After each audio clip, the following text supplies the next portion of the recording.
Beralih ke informasi lain, Komisi D DPRD Kota Semarang menyayangkan adanya sejumlah proyek yang gagal bangun di tahun 2021 ini.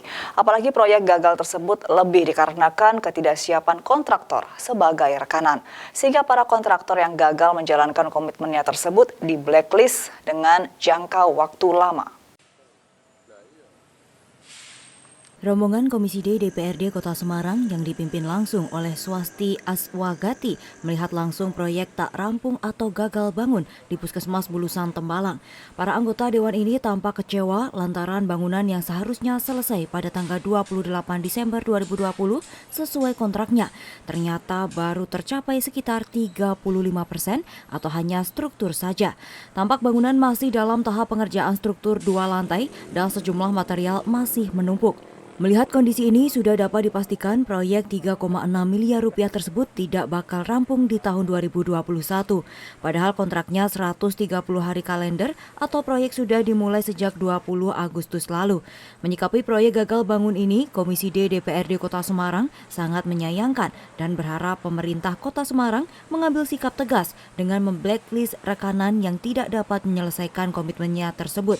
Selain itu, ke depan Pemkot Semarang diminta lebih selektif dalam memilih rekanan sehingga proyek gagal bangun tidak terjadi lagi.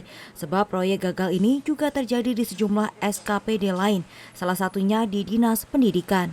Jadi kita dari Komisi D itu sangat menyayangkan ya adanya gagal bangun pekerjaan Puskesmas Bulusan yang nilainya sekitar 3,6 miliar sekian. Karena dengan adanya gagal bangun itu yang dirugikan kan tentunya masyarakat yang harusnya di 2022 udah bisa menggunakan Puskesmas Bulusan untuk melayani masyarakat di bidang kesehatan harus tertunda.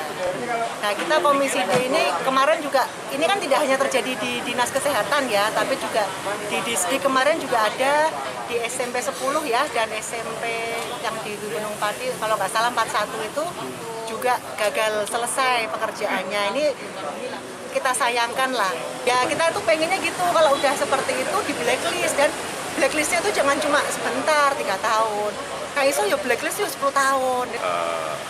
Kita harapkan ke depan Pemkot dalam melakukan lelang ya supaya lebih hati-hati, tidak selalu yang nilainya paling kecil harus menang. Jadi tentu harus bagaimana ada instrumen untuk mengetahui deteksi bahwa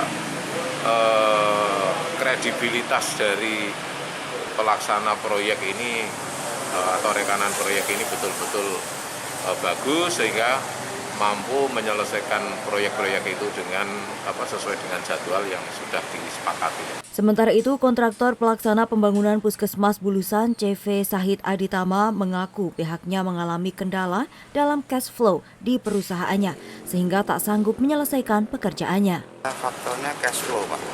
Jadi kemarin kita sudah mengajukan untuk penghentian kontrak terkait tidak bisa terbayarnya pekerjaan, makanya dari situlah kita memang pekerjaan kita sementara dihentikan.